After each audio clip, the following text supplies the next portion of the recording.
শহর কলকাতার বিশেষ করে বড়বাজার এবং বিবিডিবাগ এলাকায় জলকষ্টের বিষয়টা দীর্ঘদিন ধরে চলে আসছে এবং সবথেকে তার বড় সমস্যা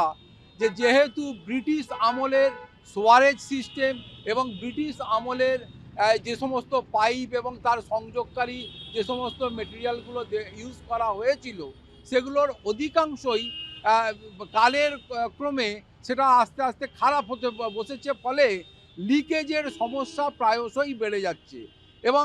এই লিকেজ প্রায়শই হওয়ার কারণে বিভিন্ন এলাকায় বিশেষ করে বড়বাজার বা উত্তর কলকাতার বিস্তীর্ণ অঞ্চলের পাশাপাশি বিবিডিবাগ এলাকাতেও একটা জলকষ্ট বা জলের সমস্যা রয়েছে এবং এর থেকে যাতে পরিত্রাণের পথ খোঁজা যায় সেই লক্ষ্যে মেয়র ফিরহাদ হাকিমের নেতৃত্বে যে বৈঠক হয়েছিল তাতে বলা হয়েছিল যে অতি দ্রুত কাজ এই উত্তর কলকাতা থেকে শুরু হবে এবং 31শে জানুয়ারি 2026-এর মধ্যে একটা সময়সীমা রাখা হয়েছে।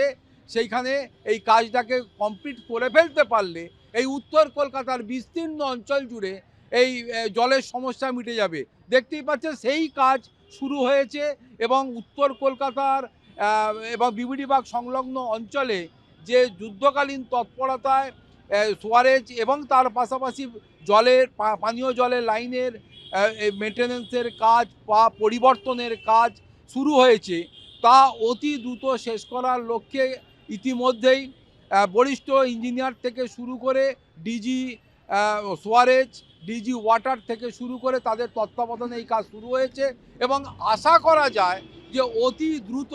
এই ধরনের মেনটেন্যান্সের কাজ যদি কমপ্লিট করে ফেলা যায় তাহলে শহর কলকাতার বিশেষ করে এই মুহূর্তে উত্তর কলকাতার বিস্তীর্ণ অঞ্চল জুড়ে যে মানুষের জলকষ্ট প্রায়শই ভোগ করতে হয় সেটা কিন্তু অনেকটাই নিরসন করা সম্ভব হবে। ক্যামেরায়